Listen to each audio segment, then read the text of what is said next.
आगामी कुंभमेळ्याच्या पार्श्वभूमीवर नाशिक शहरातील पायाभूत सुविधांना वेग वाढलाय।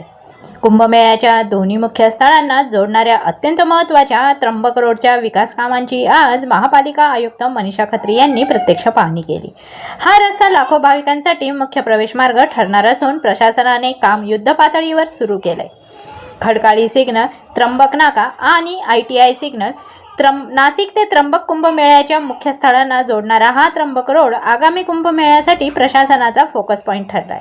या संपूर्ण मार्गाच्या विकास कामाची पाहणी करताना महापालिका आयुक्त मनीषा खत्री यांनी कामाच्या दर्जाबाबत स्पष्ट सूचना दिल्या आहेत। या प्रकल्पाअंतर्गत 4370 मीटर लांबीचा आणि 45 मीटर रुंदीचा भव्य रस्ता विकसित केला जात आहे। भविष्यातील प्रचंड वाहतूक लक्षात घेता हा रस्ता DBM आणि व्हाईट टॉपिंग पद्धतीने तयार केला जातोय।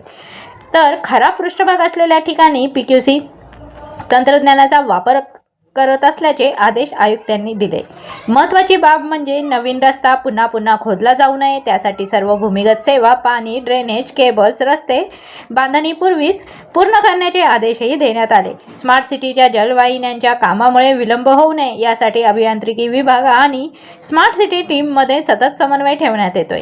कुंभमेळ्याच्या दृष्टीने हा रस्ता अतिशय महत्त्वाचा आहे। लाखो भाविकांच्या सोयीसाठी काम युद्धपातळीवर सुरू आहे। वाहतूक बदलांच्या काळात नागरिकांनी सहकार्य करावे असे आवाहन मनपा आयुक्त मनीषा खत्री यांनी केले।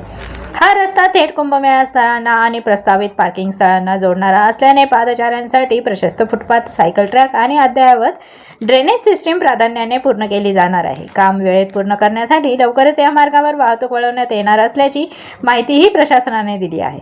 कुंभमेळ्यासाठी नाशिक सज्ज करण्याच्या दिशेने हे काम निर्णायक ठरणार आहे। दरम्यान वाहतूक बदलांच्या काळात नागरिकांनी संयम ठेवून सहकार्य करण्याचे आवाहनही महापालिकेने केले। ब्युरो रिपोर्ट, आपली दुनियादारी, नाशिक।